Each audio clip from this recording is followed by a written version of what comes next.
Então bora falar de uma das melhores partes e uma das piores partes desse mangá. O Kitsune dessa semana é de My Hero Academia parte 3.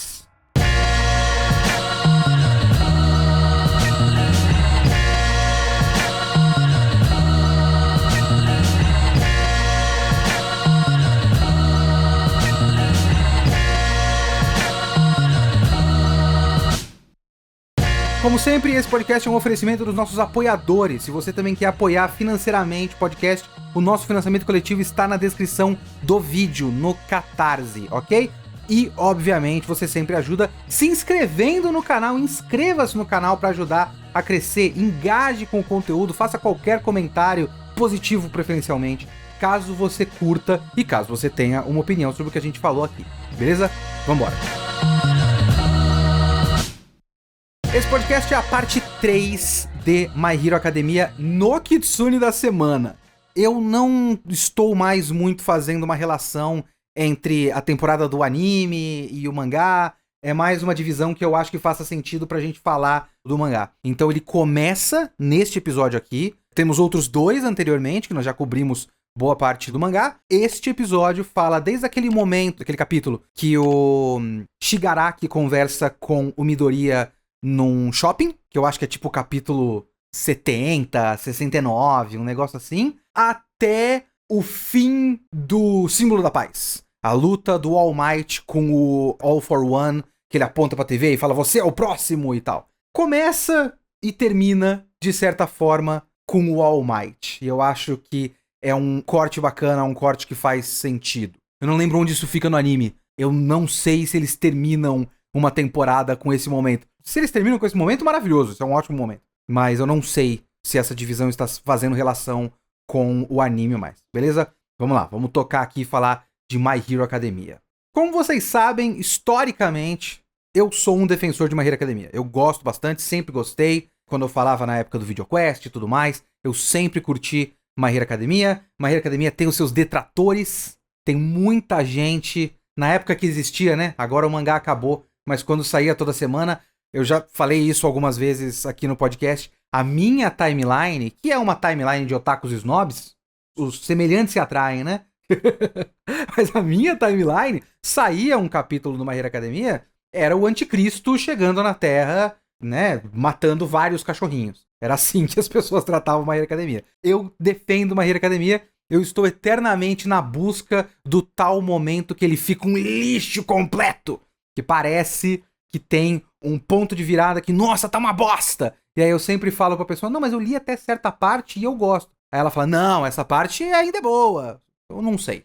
Mas, My Hero Academia, Boku no Hero Academia, de fato tem uma questão, que é, ele tem os seus altos e baixos, né? Ele varia muito por conta dos arcos de My Hero Academia serem curtos, pelo menos relativamente, pensando no tipo de shonen de luta ao qual ele era comparado na sua época. Eu já falei isso várias vezes, My Hero Academia era pra ser o novo Naruto. Não foi. Não chegou perto de ser o novo Naruto. Mas por conta de ele ter chegado na perninha final do Naruto, e aí o Naruto acabou bem quando tava ali nos primeiros volumes do My Hero Academia, existia uma expectativa do público, da Shueisha, de que ele fosse o novo Naruto. Comparando com outros shonens de luta da sua época e daquele paradigma que meio que já não existe mais, agora com os seus Jujutsus, que é um pouco mais próximo disso ainda, mas com, sei lá, Chainsaw Man, Dandadan, Undead Unluck e tal, não é exatamente mais assim que o shonen de luta funciona. Mas comparando com o antigo paradigma, os arcos são muito curtos. E eles meio que variam demais. Então você tem um momento que é muito legal, aí depois corta e tem um outro momento que tipo... Isso é ruim pra releitura até. Eu que tô relendo agora como um defensor, como um fã de My Hero Academia, já tem umas horas que eu falo, porra, mas eu tenho que ler essa parte de novo. Sabe, dá um certo desânimozinho. No último podcast, por exemplo, eu tive isso um pouco com o Festival Esportivo. O Festival Esportivo, que é legal até, é um negócio que assim que começou me deu uma preguiça, uma enorme preguiça de reler, sabe? E aí depois eu fui relendo e eu achei legal e tal, mas dá uma preguicinha. E essa parte tem um dos trechos, um dos arcos que mais me dão preguiça, que é o arco do acampamento na floresta. que eles são atacados pela Liga dos Vilões, a Toga, o Dabi, aquele maluco dos músculos que eu nunca lembro o nome, tanto faz. Essa é uma parte que eu tenho uma preguiça muito grande. E não melhorou na releitura. Veja bem, não melhorou. Mas esse trecho que eu selecionei aqui pro podcast, que tem um sentido, como eu já falei, ele começa e termina com All Might, no fim das contas. Se não presencialmente, como ideia, ele começa e termina com All Might. Ele também é um sanduíche que começa muito bom e termina muito bom. E tem essa meiuca. Ele é um sanduíche com um pão maravilhoso. E aí o presunto tá meio... é um apresuntado meio rançoso, sabe? Vamos lá, vamos por partes. Porque a gente terminou a última parte com algo que eu esqueci. Qual era a outra? O arco anterior? Qual é o arco anterior? Eu não faço ideia. São atacados? O que acontece no arco anterior? Enfim, foda-se. Eu sinceramente esqueci qual é o último arco. Ah, meu Deus do céu! Eu gosto do mangá, hein? Eu gosto do mangá. Eu gosto, eu juro pra vocês. E eu esqueci. Eu lembro do festival escolar, mas tem alguma coisa depois dele? Não sei. Não sei. Acho que não. Sei lá. Enfim. A gente começa esse trecho com o encontro do Shigaraki com o Deku num shopping. É bem legal. Ele é um ponto de virada, né? Ele é um momento em que a história vai efetivamente começar a criar uma dicotomia, um antagonismo específico entre o herói da história e o vilão da história. E fazer uma relação entre um e outro, né? Então tem uma coisa entre eles que até aquele momento não tinha. É engraçado de pensar nisso, porque eu acho que, assim, entre várias coisas que eu tento identificar de por que tem uma resistência tão grande com My Hero Academia, essa é uma das coisas pra mim. Eu acho que, no geral, a impressão que se tem é que a relação entre o Deku e o Shigaraki, ou seja, entre o personagem principal, o herói principal e o vilão principal, é meio fraca. Eu não acho fraca, mas ela pode ser vista como fraca, porque a história demora pra fazer a ligação, sabe? Você pega, por exemplo, um Demon Slayer. O Demon Slayer, ele pega o vilão principal e coloca em evidência num choque direto. Ele faz o momento que eu tô falando agora do shopping, sei lá, no volume 1, que ele encontra lá com o Michael Jackson no meio da rua. Assim, na hora, no começo da história, muito rapidamente. Tipo, ó, esse é o herói, esse é o vilão, eles vão se chocar e é isso. E o My Hero Academia, obviamente que você sabe quem é o personagem principal, e o Shigaraki já chega como um vilão naquela invasão lá, daquele treinamento lá no comecinho, logo de cara. Mas não existe um antagonismo direto. Não existe uma rivalidade direta. Ele é só um cara lá do outro lado, enquanto a gente tá assistindo a história do Deku. Então, esse é o momento que o autor, o Horikoshi, resolve que vai formar essa rivalidade de um com o outro. Então, porque até aquele momento, são coisas que eu curto em My Hero Academia. São coisas que eu acho legal. Que eu acho que várias decisões da história, elas são tomadas em My Hero Academia tentando pensar num funcionamento normal da vida. Num funcionamento normal daquele mundo. Pegando, por exemplo, o exemplo do Demon Slayer, eu acho o encontro do moleque principal, que tem um nome e eu já esqueci, com o Michael Jackson, que também tem um nome e eu já esqueci, eu acho esse encontro meio superficial. Meio forçação de barra pra acelerar o processo de a gente ver que tem um vilão final. Funciona. No ponto de vista dramático, funciona. Eu não tô falando que é ruim. Eu acho superficial, mas acaba funcionando. Porque te dá um norte, sabe? Te impulsiona pra frente. Você sabe que tem aquele cara e você vai acompanhar desde o começo a história desses dois lados. No My Hero Academia, eu acho que o pensamento é que não tem muito porquê o Deku ser um alvo específico de ninguém por um bom tempo. Porque a história do Deku começa em segredo. Ele é um moleque que não tinha poder, ele ganha poder e ele passa a participar das coisas da escola e ninguém entende exatamente porquê, mas o poder dele nunca é absurdo. Ele não chega e ele já tem completo domínio dos poderes do All Might e de repente olham pra ele e falam: ah, então temos um novo All Might. Não. É um moleque que do nada tem poder, o que é esquisito, mas aí toda vez que ele faz alguma coisa, é um negócio mais ou menos impressionante, só que do outro lado também meio esquisito e que não funciona muito bem. Então, até ele estar em evidência pra alguém reparar nele, demora na prática, né? O Shigaraki, o alvo do Shigaraki e o alvo do verdadeiro vilão da história, que é o All for One, apelidado carinhosamente por nós como Almôndega, o Almôndega, o alvo deles é a sociedade como um todo e o All Might em específico. Ninguém sabe que existe uma ligação com o All Might. Se tivesse uma rivalidade específica entre eles desde o começo, teria que ser uma coisa também artificial de, sei lá, um corte pro Almôndega falando: ah, eu vi o que você fez aí, All Might. Eu vi que agora você tem um sucessor, como se ele tivesse sacado, sabe? Mas eles não sacaram. Até esse ponto da história, tudo indica que só no final desse trecho que fica mais indicado que existe uma relação do All Might com o Deku. Mas até esse ponto da história que a gente começa aqui nesse podcast, não tem nenhuma indicação. Só que o moleque começa a ficar em evidência e eles se encontram no shopping. E aí, agora ele vira um alvo. Então, a coisa faz sentido. E é um encontro tenso, um encontro interessante. E um encontro que faz a gente começar a entender o Shigaraki. O que também é, em certos aspectos, um problema. Porque passamos tempo demais sem entender o que o Shigaraki quer.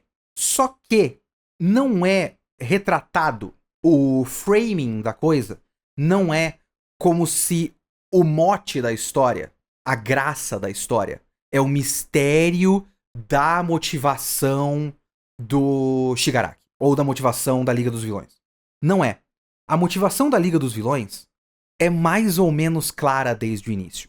Porque você tem uma sociedade com heróis e pessoas com superpoderes, e você tem vilões, bandidos, criminosos. Eles são bandidos e criminosos. E ele joga umas filosofias. Mas é tudo, soa muitas vezes como um discurso básico de vilão. Tentando estar certo, tentando falar: olha como nós estamos certos. Então não existe um mistério. Não é tipo, nós não sabemos o que eles estão fazendo e ao longo da história a graça é que alguma hora terá essa revelação. Não é essa a questão. Mas mesmo assim a gente não entende direito o Shigaraki.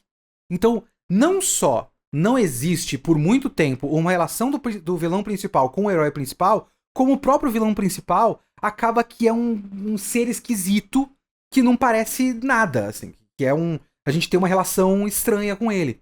Ele é só um antagonista, ele é um obstáculo eventual. Às vezes ele aparece e faz coisas. É isso. Essa é a nossa relação com ele por um bom tempo. Aí agora ele começa a ser revelado. E eu acho interessantíssimo. Eu curto muito o conceito do Shigaraki. Porque quando a gente começa a entender o Shigaraki, a gente entende que ele não se entende direito. E que ele é um cara fraco. Sabe o que ele é muito parecido pra mim? E eu acho que pode ter uma relação parecida do público com ele? É o Kylo Ren, na última trilogia do Star Wars. Eu lembro de muita gente puta com o Kylo Ren. Porque o pessoal tá acostumado com um vilãozão, com o Darth Vader.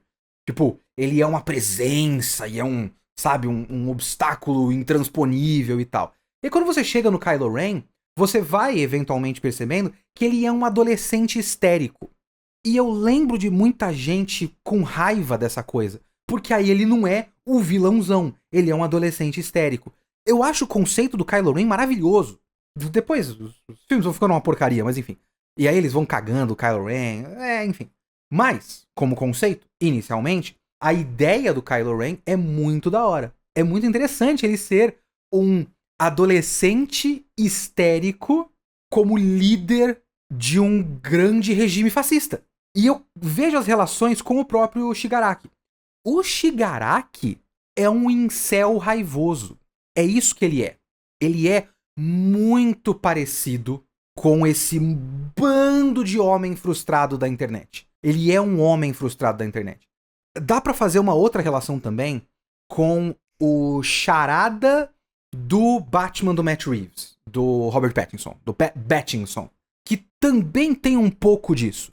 Ele é um troll de internet. Ele é um cara que tem seguidores e tem gente à sua volta, só que a ideologia dele é só raiva. Essa raiva é mal direcionada, mas ela tem uma motivação. O Shigaraki tem por trás motivo para sentir essa raiva. Só que ele não tem uma lente, ele não tem uma ideia de mundo, ele não tem um entendimento de como funciona esse mundo. Ele acredita que tem, mas ele não tem. E aí é interessante quando aparece o Sten, que acho que é a última coisa que aconteceu nesse mangá e eu tinha completamente esquecido. O melhor arco do mangá até agora. É depois do festival escolar, Leonardo. É interrompido, o Ida, caralho. Não é um problema do mangá, é um problema da minha memória, ok? Mas enfim. Quando chega o Sten, você começa a ver uma relação muito clara do Sten com o Shigaraki, começa a perceber o que é um vilão que sabe o que quer. Um vilão que tem ideias próprias, um vilão com uma ideologia. A ideologia dele faz sentido dentro do contexto do mundo criado para o mangá, então ele é um personagem muito bem construído pra mim, é um personagem que eu gosto muito, de várias maneiras, o design de personagem, presença, o arco dele é bom, a ideologia dele é interessante, a função da ideologia dele no mangá, tanto pro leitor quanto pra movimentar os personagens, o Sten é maravilhoso. E aí ele movimenta os personagens, ele faz essa faísca dentro do Shigaraki. E o Shigaraki fica em negação, ele claramente fica em negação. Ele tem essa conversa com o Deku, e tem um momento que ele fala que é muito revelador, que é por que eles não estão olhando pra mim, não é?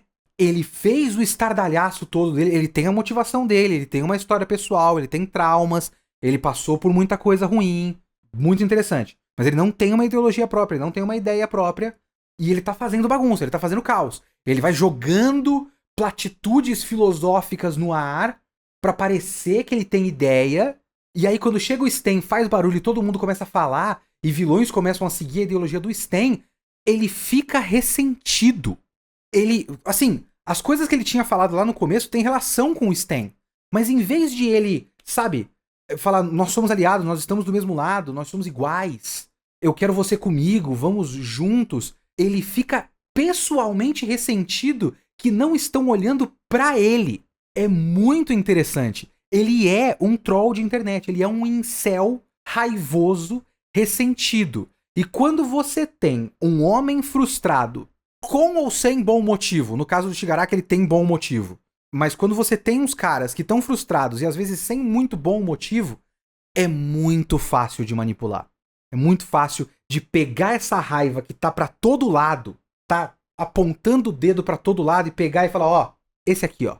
Isso aqui é o nosso alvo.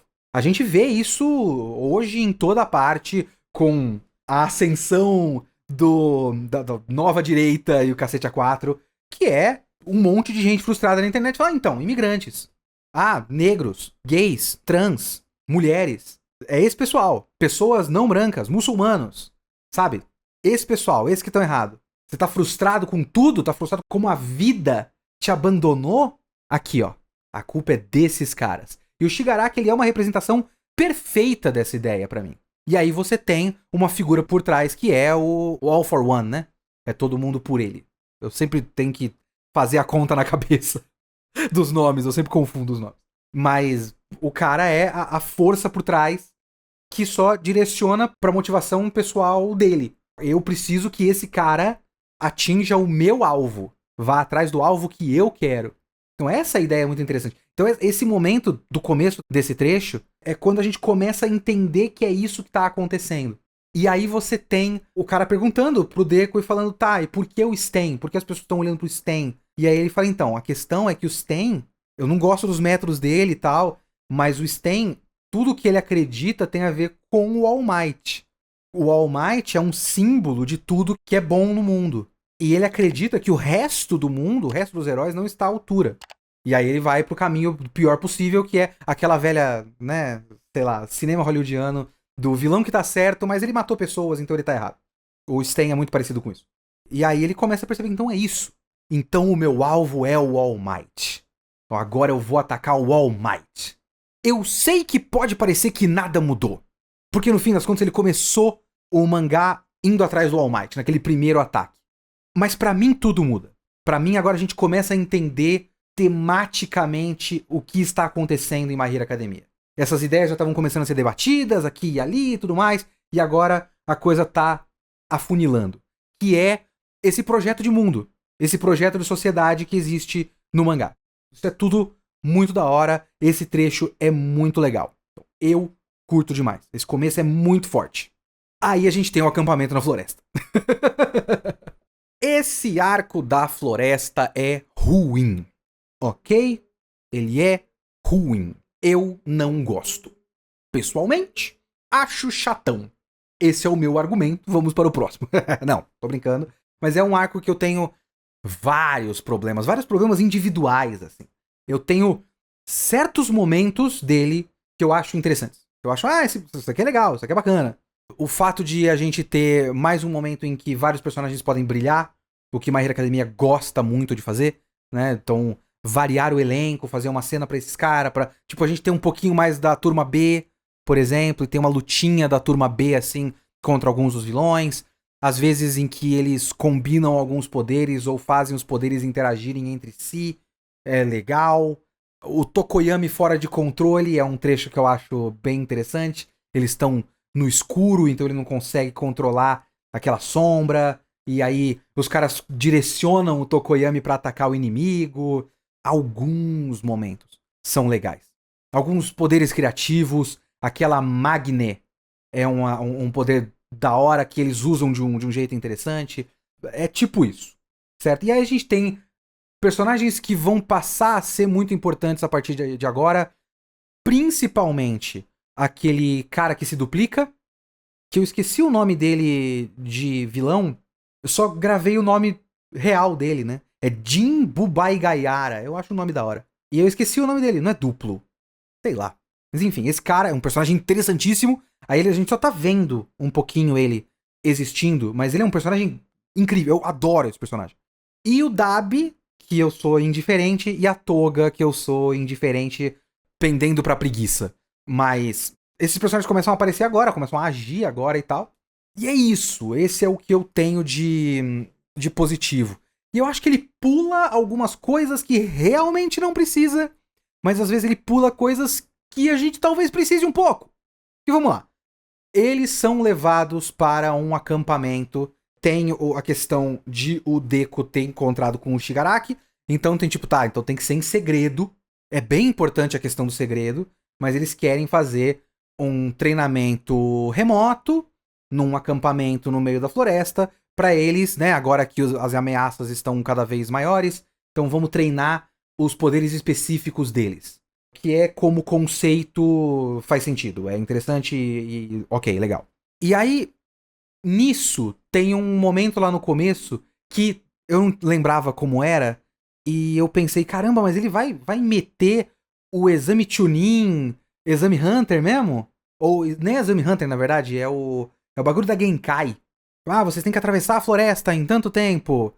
E aí ele pula. Ele faz isso em um capítulo, né? Ele mostra alguns trechos e já corta pra eles chegando. Bom, a gente não precisa de novo disso. Não tem porquê a gente ter mais sei lá, vamos gastar 10 capítulos com isso. My Hero Academia não gasta 10 capítulos com isso.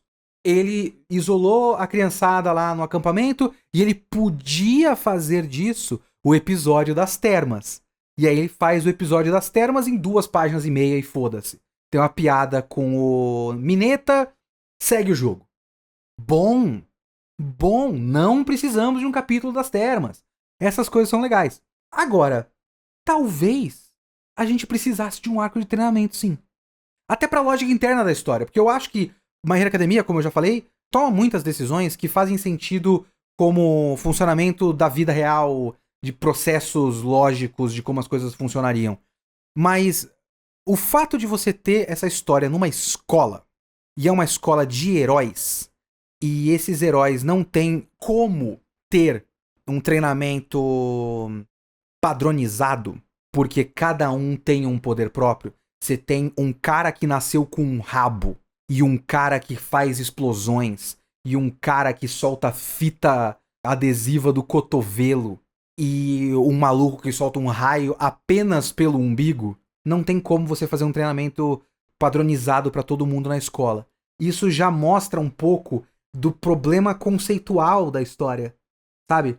O que cada um desses personagens precisa é de alguém que ensine eles individualmente o que fazer com os seus poderes. Nesse sentido de cada um ter um poder próprio, você precisaria até talvez de uma estrutura mais comunzona de shonen de luta, que é um personagem com um mestre e um arco de treinamento que você vê o processo dele melhorando os poderes. Mas como My Hero Academia tenta ser um pouco mais dinâmico, os arcos são mais curtos e tudo mais, sempre o que acontece é que você tem alguma coisa que é relativa a treinamento e eles são sempre tipo um evento. Ah, essa é uma prova onde vocês vão lutar uns com os outros. Ah, agora vocês vão lutar com os professores. Mas é tipo um bagulho agora aqui, não é um processo. É uma prova, é um teste. Ah, você tem o festival esportivo. Ou então alguma coisa acontece desse tipo, você tem um teste, um treinamento específico e é interrompido por vilões, como acontece agora. Então você nunca tem um senso de processo que te faça pensar que, ok, eles desenvolveram esses poderes. Agora eu entendi como ele chegou nesse ponto. Então você precisa pressupor, e o mangá bate nesse martelo o tempo todo, que eles estão naturalmente melhorando por conta das experiências in loco, as experiências reais. Em vez de eles terem um treinamento específico, eles estiveram em uma situação de perigo e tiveram que resolver aquela situação. Mas são coisas diferentes. Por exemplo, nesse arco da invasão na floresta e tudo mais, você tem um momento em que o cara do raio no umbigo, eu esqueci o nome dele também, eu sou muito ruim com o nome de personagem, principalmente os coadjuvantes, mas eu gosto desse cara, eu acho que ele tem momentos pontuais muito interessantes. Mas esse cara, ele tem um momentinho que é ele estar com medo. Os caras estão andando e ele tá se escondendo. Enquanto todos os moleques... Eu gosto desse contraste. Enquanto todos os moleques estão lutando e estão tipo, não, sei lá, a turma B chega num momento de... A turma A passou por tantas coisas e eles estão na nossa frente porque eles tiveram essas experiências. Então tá na hora de a gente também tomar atitude. O que é interessante dramaticamente, mas tipo, eles são crianças de 14, 15 anos de idade. Então é meio estranho todo mundo ser tão proativo e não entrar em pânico. Tudo bem, você tem pessoas, mesmo de 15 anos de idade, que têm o poder de causar explosões com a mão. Ótimo. Isso muda um pouco a atitude delas perante a vida, em momentos de perigo. Ok. E também parte da história olha como eles são heróis. Né? O Deku não tinha poderes e agiu como um herói mesmo sem poderes. Então tem isso. Mas você também precisa de alguns personagens que têm medo. Então é legal esse personagem que, enquanto todo mundo tá tomando atitude, ele se esconde numa moita. Porque ele não quer ser pego pelos vilões. E aí, num momento crucial, ele, da moita, do meio do mato, sem ninguém ver, solta o raio e acho que ele salva o Tokoyami nessa, que tem o cara aqui, o Compress, que ele faz os caras virar bolinha, e aí ele consegue soltar um raio e solta na mão do cara, só que os caras ficam com Bakugou, que é o objetivo deles, mas acho que salva o Tokoyami nessa. Então, esse é um momento de crescimento pessoal. É um momento que ele tomou uma atitude. Então, esses momentos de crise são momentos de crescimento pessoal. Crescimento pessoal, isso é uma coisa que o shonen de luta precisa aprender, e o leitor de shonen de luta precisa aprender, que crescimento pessoal não é equivalente a crescimento de poder e vice-versa. Então, um personagem que ficou mais poderoso, que passou do nível A pro nível S, todo mundo gosta de numerologia, né? O otaku curte muito uma numerologia, né? Uma gematria. Tá ligado? Gematria? O otaku curte muito isso. Então, quando o personagem passa do nível A pro nível S, não significa que ele cresceu como pessoa. Que ele evoluiu, que ele amadureceu as suas ideias e a sua relação com o mundo. O My Hero Academia faz o contrário. Ele quer que você acredite que quando o personagem cresce pessoalmente, ele toma uma atitude num momento de crise, ele salva alguém, ele percebe que ele estava errado nas suas atitudes. Ele tem muitos desses momentos, eles são ótimos. Mas ele quer que você acredite que ele também equivale a agora ele ter maior domínio dos poderes. E não é a mesma coisa. Não, simplesmente não é a mesma coisa. Ou então esses momentos de desenvolver melhor os poderes, eles acontecem fora, né? Acontece fora de câmera, fora de quadro. E talvez a gente precisasse de um pouquinho disso. Faria bem a My Hero Academia. Porque My Hero Academia talvez tente fazer um bagulho que eu elogio muito Hunter x Hunter. É por isso que Hunter x Hunter é outro bagulho. É outro nível. Porque Hunter x Hunter se recusa a ter arco de treinamento. Se você quer saber do que eu estou falando especificamente, eu tenho 7 ou 8 podcasts de Hunter x Hunter. Procure no Spotify. Eu acho que não tem no canal do YouTube. Procure no seu player de podcasts favorito. Eu falo disso várias vezes. Hunter x Hunter se recusa a ter um arco de treinamento. Ele coloca no meio dos arcos. Só que ele realmente coloca no meio dos arcos. Então, os personagens estão efetivamente desenvolvendo seus poderes na prática. Sempre tem algum problema pra eles resolverem enquanto eles estão treinando. Então ele não para a história e para a trama e faz com que os personagens só treinem. Ele faz isso no meio dos arcos, o que é interessantíssimo. My Hero Academia acha que tá fazendo isso, não está fazendo, não fica tão bom, talvez precisasse parar um pouquinho. Mas no geral, isso é só um problema conceitual que eu tenho com o mangá, que eu acho que esse arco evidencia. Eu tenho problemas específicos com o próprio arco, de momentos muito ruins a o arco como um todo. Por exemplo, esse arco tem um momento que é o tipo de coisa que eu critico no meu arqui-inimigo Naruto. Meu arqui-inimigo não é Naruto, né? Mas enfim, eu falo muito mal de Naruto nos podcasts. E tem muita coisa que eu falo mal de Naruto, e tem um momento que é igualzinho a que Naruto faz algumas vezes. Que é a luta da Uraraka e da menina sapo com a Toga. Que é um momento muito ruim. Ele é, pra mim, muito parecido com a luta da Sakura com a Ino, ou, mais especificamente, um dos meus momentos que eu mais odeio em Naruto, a luta do Choji com o gordo da Vila do Som. Eu não gosto. Shonen de luta tem uma mania muito grande disso. Eu prefiro quando o shonen de luta faz o exato contrário. Eu gosto quando os inimigos não se encaixam e os personagens têm que achar soluções. Mas o shonen de luta, o subgênero shonen de luta, curte muito fazer luta espelho. Então é o cara forte com o cara forte. O cara de espada com o cara de espada. O cara rápido com o cara rápido. E às vezes ele faz meio, sei lá, conceitos de personagem um com o outro.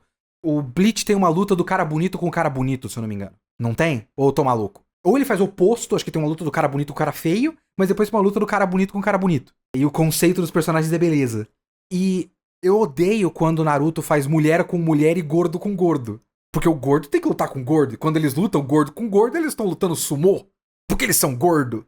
Sabe? Então Naruto fez isso. E tem a luta das meninas, que é a luta de menina com menina, falando de menino e de paixão e de amor. E essa luta no My Hero Academia é isso. É a luta das meninas com a menina, e a menina olha pra cara da Uraraka e fala: ah, você tá apaixonada, não é? E eu gosto tanto da Uraraka, ela é uma personagem tão interessante, e ela ficaria tão melhor se o foco dela não fosse romance. Porque eu curto muito o conceito dela de ela ser uma heroína pé no chão. Nesse mundo onde heroísmo é trabalho, o que ela quer é um trampo pra ajudar nas contas de casa. O que ela quer é passar num concurso. Ela quer estabilidade de emprego. É isso que ela quer, pra ajudar os pais que são pobres. Se esse fosse o conceito dela, porra, maravilhoso. Maravilhoso. Mas aí tem o segundo conceito dela, que é ela está apaixonada pelo Deku. O Deku não tá exatamente apaixonado por ela, ele é só um moleque tímido que fica sem graça na frente dela. Ela está gradativamente se apaixonando pelo Deku. Ela começa naquele momento do shopping pensando nisso, e aí depois vem a luta com a Toga, e é uma luta que a Toga é tão forçado, a Toga sente, eu tenho certeza que você tá apaixonada, eu vejo da sua cara. Ah, cara, porra, que bosta, né, cara? Que merda. Aí a Toga também vai ser progressivamente usada nesse sentido. Eu sou meio indiferente à Toga. É um design legal, é um desenho bonito, mas então esse é um trecho muito ruim. Tão ruim quanto é a luta do Deku. E a luta do Deku tem o que eu acabei de falar, que é cara forte com cara forte.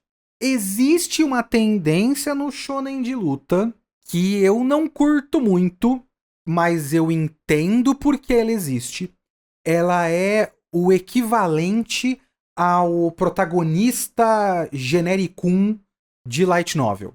Normalmente o protagonista de light novel é um moleque desenhado pra ser o mais sem graça possível. O protagonista de light novel é quando você vai jogar um MMO e você vai começar um personagem novo no Ragnarok. E aí você tem o boneco básico. E aí você não muda o boneco básico. Então esse é o protagonista de Light Novel. É um moleque de cabelo castanho e franja, curto, e é isso, né?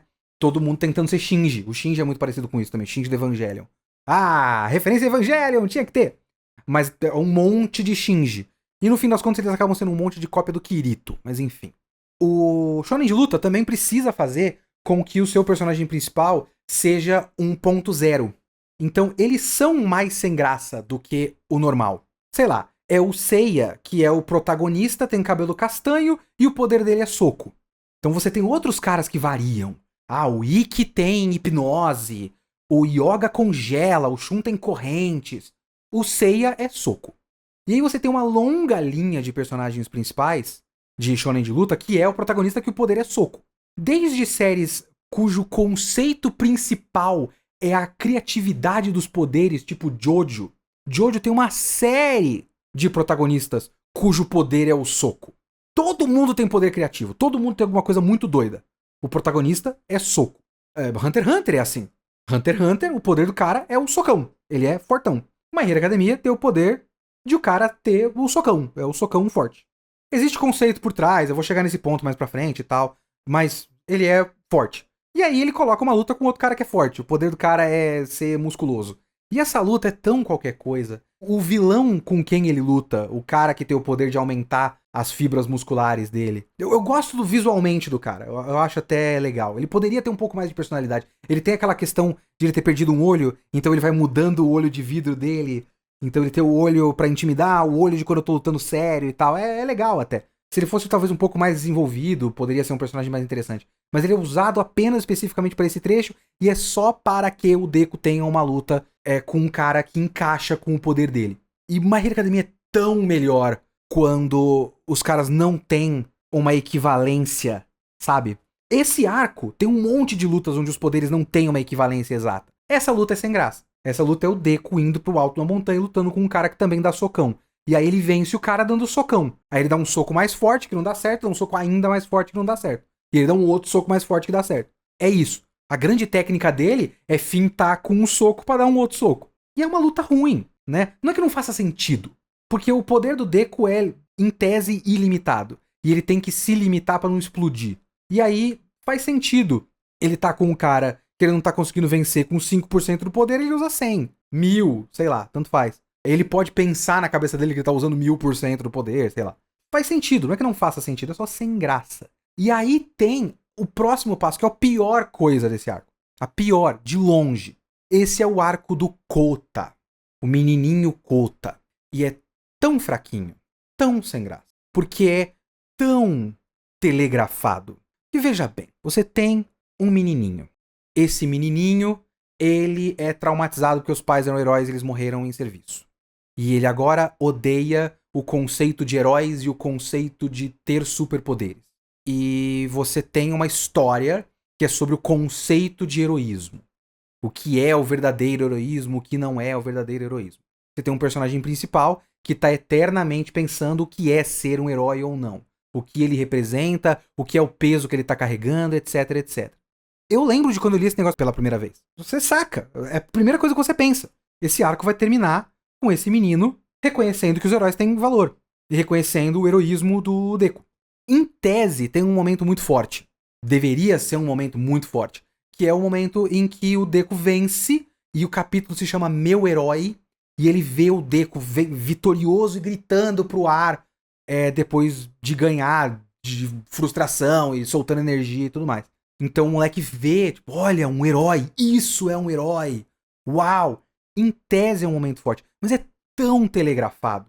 Não ajuda o fato de que o cara dos músculos é, coincidentemente, o cara que matou os pais do menino. E aí ele foi se juntar à Liga dos Vilões num ataque específico de quando eles vão pro acampamento e ele vai especificamente ir no alto da montanha para poder olhar a floresta de cima e acha o menino cujos pais ele matou. É aqueles momentos que, tipo, eu não tenho grande problema com coincidências no geral, mas tem umas horas que o pessoal força um pouco a barra pra cima da gente. E você fala, porra, aí já é um pouquinho a mais de coincidência.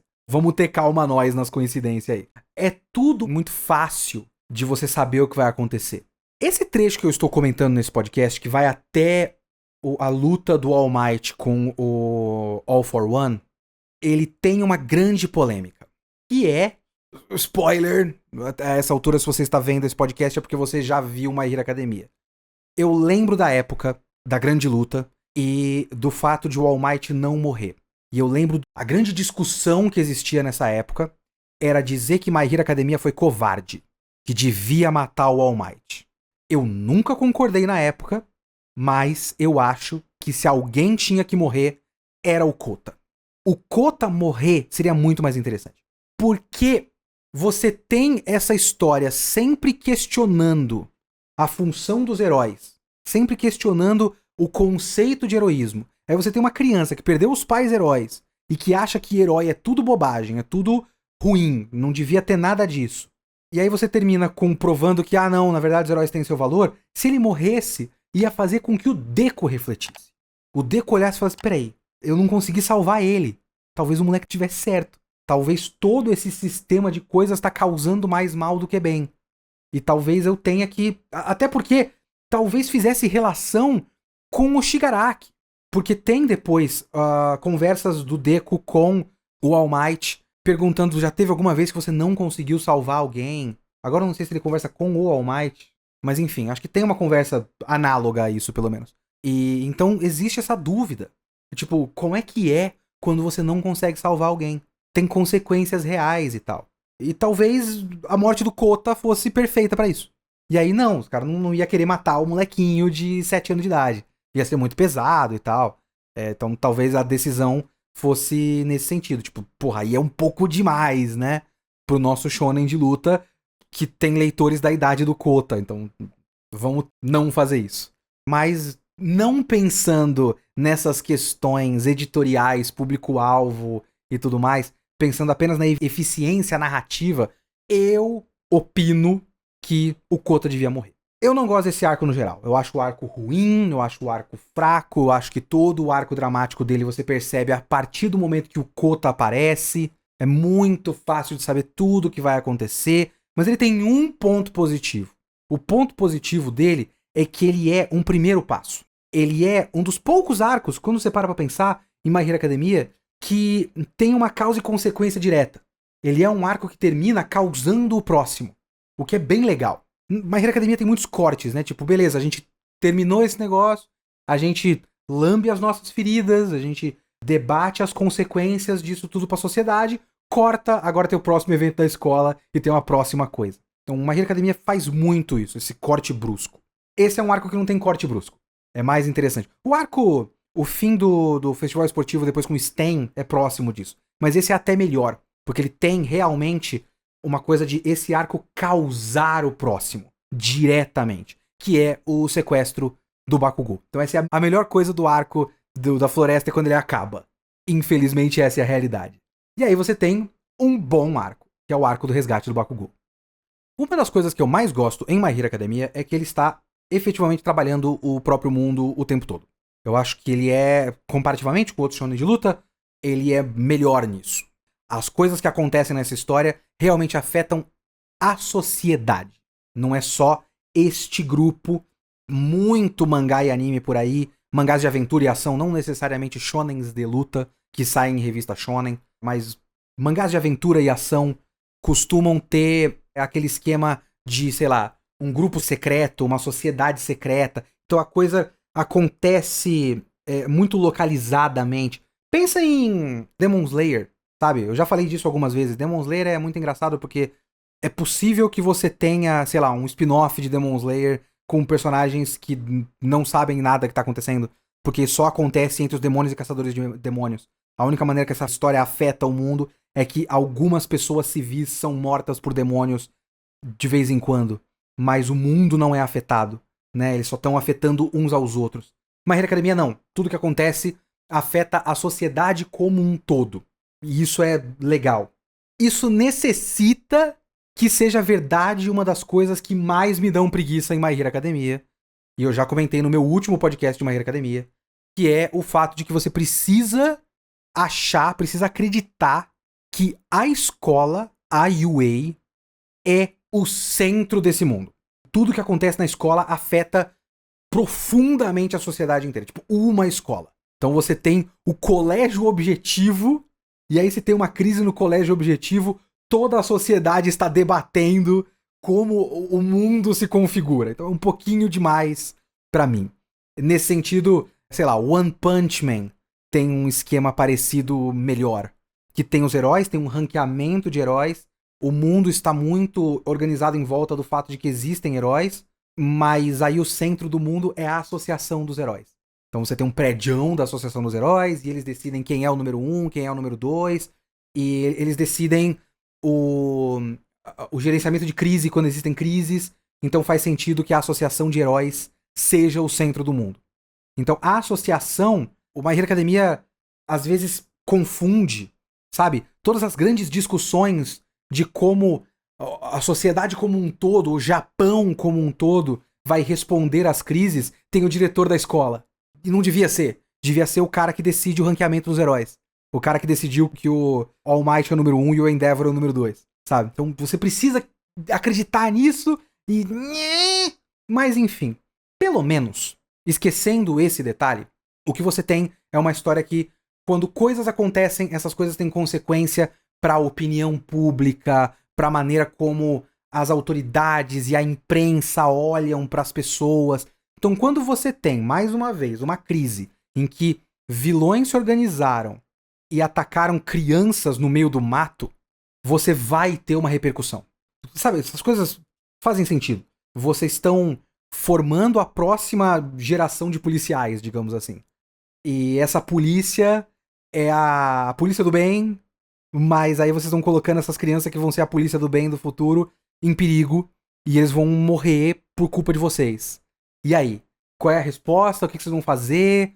E aí tem toda aquela questão de, tipo, essas histórias que tem a repercussão da imprensa sempre colocam a imprensa como vilã, e é sempre complicado porque a gente passou por um período em que, por exemplo, a pandemia era um período em que a imprensa estava sendo diretamente atacada pelo governo, então a imprensa era meio heróica. Só que aí você olha, por exemplo, a imprensa em relação a Israel e Gaza, e a imprensa é uma das responsáveis pelo fato de que isso continua acontecendo sem consequência, porque eles continuam nunca colocando a palavra Israel, sabe? Tipo, 20 pessoas morrem em ataque a Gaza. Quem atacou? Sabe? Então é complicado. Mas aí eu vejo coisas tipo My Hero Academia e sempre parece que a imprensa é só feita de arrombados. Mas para o efeito dramático que se precisa pra uma cena dessa, você tem uma imprensa que não quer uma solução. Só quer, tipo, jogar os caras contra a parede. Então, tipo, tá, então vocês falaram que reforçaram a segurança. O que é isso? O que é reforçar a segurança? E aí? Tipo, no fim das contas, a única resposta boa o suficiente seria, então a gente tá fechando a escola.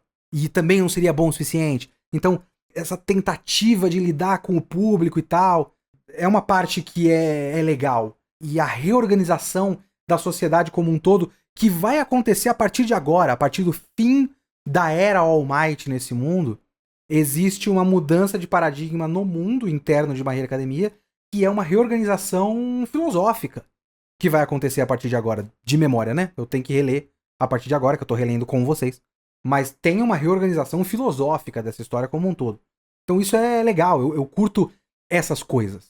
Eu curto o fato de que as coisas têm consequência e os personagens internamente estão debatendo essas consequências com opiniões contrárias ou não. Eu gosto desse trecho todo, eu gosto da trama dele. A trama especificamente, como a coisa se organiza, o fato de que eles dão aquela entrevista pra despistar, mas ao mesmo tempo eles já têm um plano de ataque, porque teve a Yao Yorozu colocando um localizador, e enquanto isso você tem os moleques se organizando. Eu gosto muito do fato de que os moleques estão debatendo entre si o que é mais certo a fazer, chegando a opiniões próprias. Então você tem o pessoal que fala, a gente não tem que fazer nada, porque isso seria contra as regras. E eu acho legal esse debate, porque parte da discussão de My Hero Academia tem a ver com as regras como conceito. Tipo, tudo que está acontecendo nesse mundo é por conta da ideia de que existe uma minoria que decidiu quais são as regras. E aí tem gente que fica pra trás nessas regras. sabe? Então esse é um debate que acontece o tempo todo. Então, como essa é uma ideia martelada na cabeça dessas crianças o tempo todo, quando você tem um momento de crise e eles resolvem agir como heróis, faz sentido você ter um outro lado de alguns outros personagens, entre eles, debatendo, não, porque se a gente agir fora das regras, agir fora das regras, por definição, é ser bandido. Que é o tipo de coisa que às vezes limita ações mais incisivas que se poderia ter contra opressão política.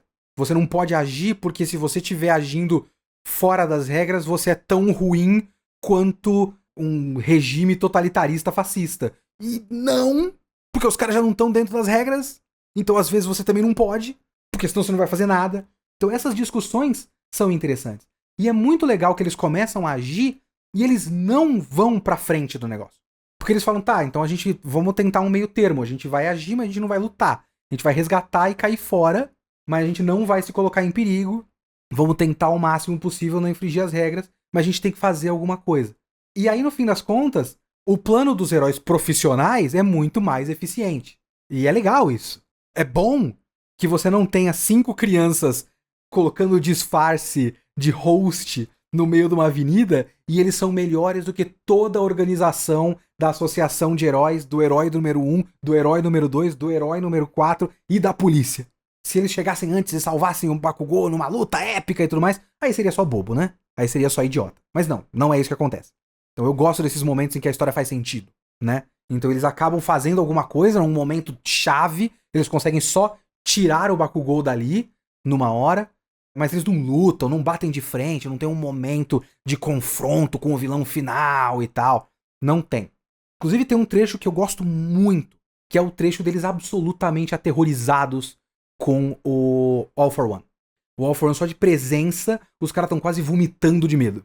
E o Ida chega e para o Deku falando, não, fica aí no canto, caralho, deixa de ser idiota. Então eu curto eu gosto muito de momentos em que os heróis, principalmente quando você tem heróis que são muito jovens, ou momentos em que eles perdem, em que eles têm medo, sabe? O momento em que o Edward Elric percebe o que é achar que vai morrer, temer pela vida. Tem um momento que eu acho muito bom do Fairy Tail, que o Natsu perde, não lembro de quem, e ele percebe que, tipo, caramba, isso é diferença de poder, eu não sou bom o suficiente. Eu gosto desses momentos, então esse é um momento que eu gosto muito. Sabe, esses são os momentos em que o dinamismo de My Hero Academia é bom, porque faz muito mais sentido você ter um plano que é um plano ligeiro, é um plano de ataque, que vai simplesmente, tipo, todo o nosso plano não é pra chegar de surpresa e fazer uma luta combinada com os capangas do vilão, não. Tem que ser um plano que a gente vai resolver esse negócio em 12 segundos. Eles vão lá, quebram uma parede e prende todo mundo. Resolveu. Acho muito foda. E aí você tem a situação sendo revertida e eles não conseguem a solução, porque aí você tem a luta do All Might com o All for One. A luta do All Might com o All for One, eu tenho sentimentos mistos. Eu tenho uma opinião que agora é meio complicada. Porque ela é dramaticamente maravilhosa, mas eu me perco um pouco nas partezinhas de lutinha.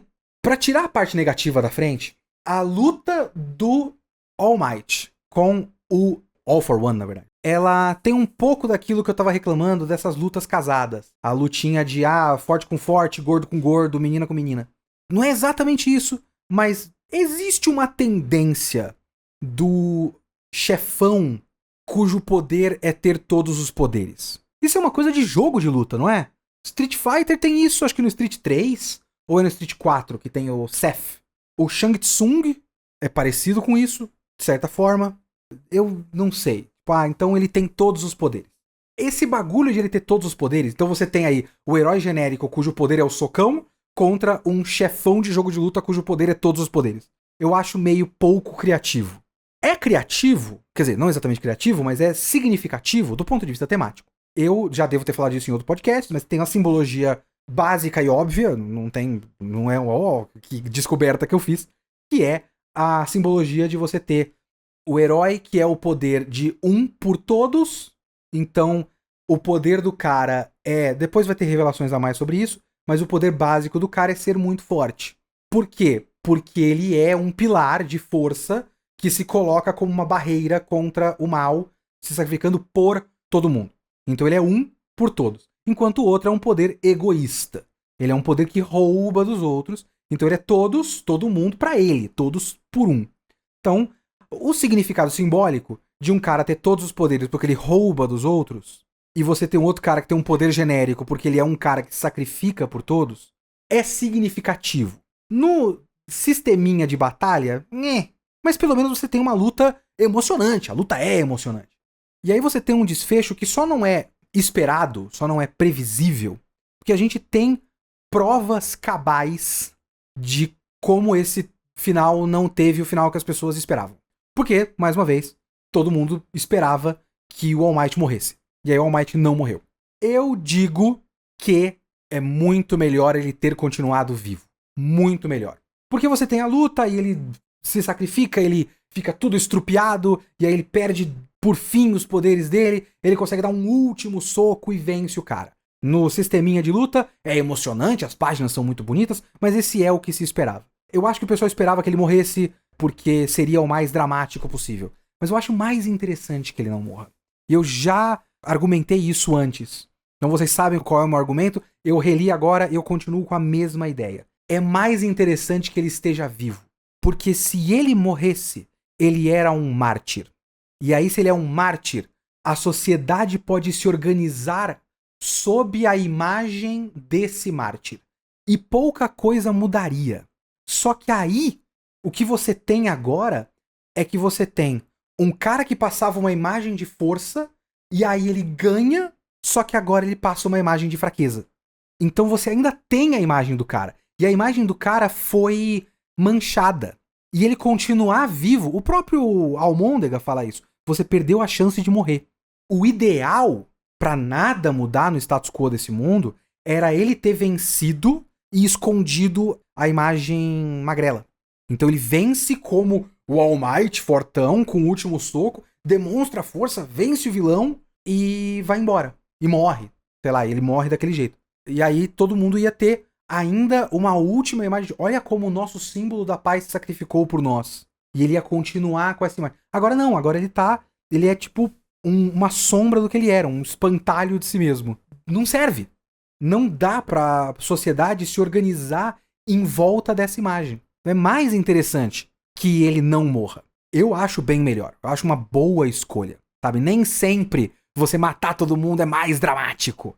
Eu acho que o Kota podia morrer. O All Might não. Então eu tenho ainda essa opinião. Esse arco é bem legal. Um arco que tem o objetivo de expor essas rachaduras dessa sociedade.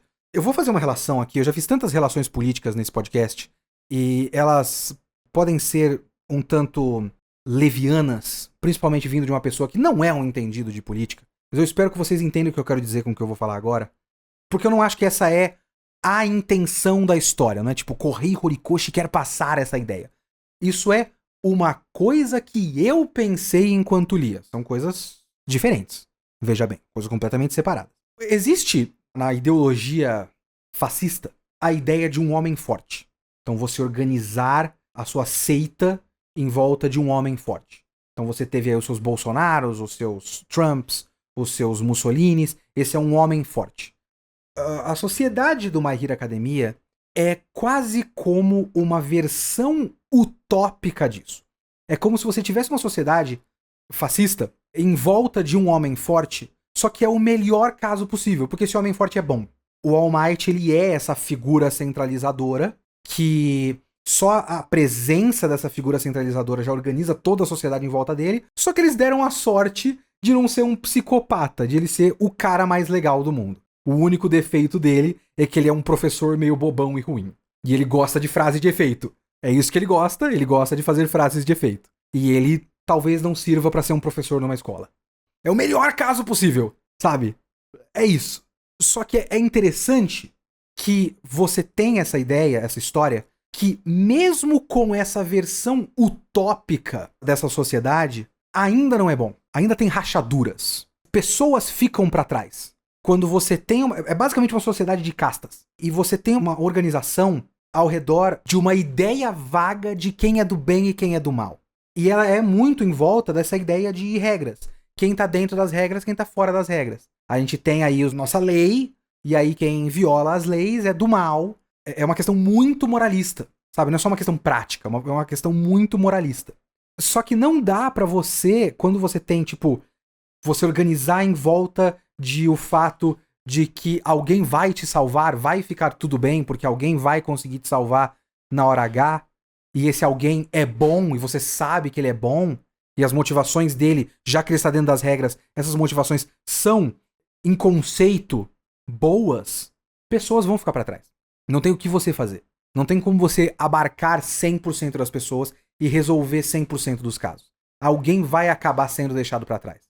E aí você tem que ver quem está sendo deixado pra trás. Mais uma vez, em My Hero Academia, você tem o melhor caso possível, o best case scenario da coisa, que é, no caso do All Might, quando ele deixa pessoas pra trás, não é por preconceito social ou racial. Ele não tá, tipo, salvando brancos e deixando pretos pra trás. É mais o caso de ele é um só. Então, quando ele salva alguém aqui, outra pessoa tá sendo assaltada aqui e ele não tem como salvar. E aí você tem o fato de que você tem essa narrativa do All for One jogando na cabeça do Shigaraki que o Shigaraki existe por culpa do All Might. O All Might criou o Shigaraki.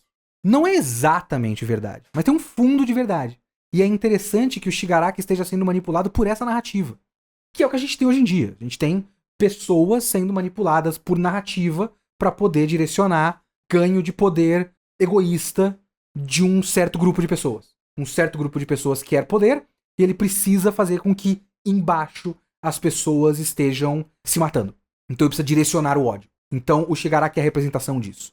E o Shigaraki é a representação de como dá pra você manipular as pessoas por conta das falhas intrínsecas ao sistema. Então o sistema vai deixar pessoas pra trás. Mais uma vez, em My Hero Academia, o sistema não tá necessariamente... Vai ter outras discussões quanto a isso, quanto a preconceito racial até, mas em tese, My Hero Academia não está abandonando pessoas de propósito. É só a ineficiência do sistema. E aí, quando tem pessoas deixadas pra trás, elas vão ficar com raiva. E a raiva delas tem uma justificativa. Tem um motivo. E aí, o último passo desse negócio é que a próxima fase dessa história é que, pra começo de conversa pode ter um traidor, então a gente tem que ficar de olho nesses moleque, porque descobriram o nosso acampamento, como é que descobriram essa porra desse acampamento, como é que fica essa porra. Mas aí os caras vão ter o colégio interno, né? Eles vão morar em dormitórios, e aí a mãe do Deku se recusa. O que é um toque que eu gosto muito. É um toque de, tipo, como você começa a ver a perda da confiança da sociedade no sistema, representado pelos heróis e pela escola, mas enfim, no sistema representado pelos heróis, faz sentido que você tenha uma mãe que vai olhar e falar, porra, mas eu não quero o meu moleque. Toda hora o meu moleque vai fazer um treinamento com vocês e volta com 48 ossos do corpo quebrados, todo estrupiado, e ele quase morreu. E aí? Vocês não tinham que ter gente pra lutar com esse pessoal, não, meu caralho de asa? Vocês não podem treinar esses moleque aqui no canto e lutar ali no outro canto? É lógico que ela ia perder a confiança. É lógico. Eu gosto desse passo. Eu gosto da personagem da mãe do Deku também. Então, My Hero Academia é isso. My Hero Academia é altos e baixos. Eu nem sei qual é o próximo arco. Pelo fluxo natural de My Hero Academia, o próximo arco é alguma coisa da escola. Então é algum campeonatinho. My Hero Academia tem muito arco de torneio. Em essência, são arcos de torneio. Então o próximo é algum campeonatinho, alguma prova, algum teste, alguma coisa do tipo. E aí depois vai ter o cara que é tipo um Yakuza, né? E a menina com chifrinho. Mas eu acho que deve ter alguma coisa antes, né? Deve ter um buffer entre uma coisa e outra. E aí a gente tem que ver o quanto a gente tem paciência pra esses buffers. É isso, eu continuo defendendo My Hero Academia porque eu acho que os altos de My Hero Academia são muito altos. E os baixos são só meio que... que preguiça. Eu não acho, por enquanto, que My Hero Academia tem momentos que eu me sinto, tipo, ofendido. Nossa, que bosta. Que decisão merda.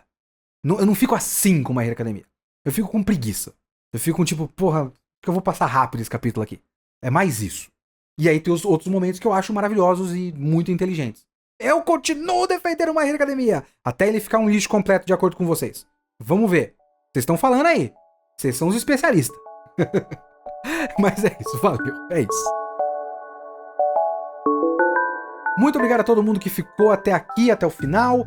Não esquece do esquema de dar o like no vídeo, não se esquece de se inscrever caso você não tenha se inscrito ainda, de engajar com o vídeo para ajudar no bagulho do algoritmo e tudo mais. Muito obrigado a todo mundo. Se você quer ajudar mais diretamente, tem o nosso link do financiamento coletivo no Catarse. Muito obrigado a todos os comentários, todas as interações, todo mundo que assiste os vídeos. Até a próxima. Falou!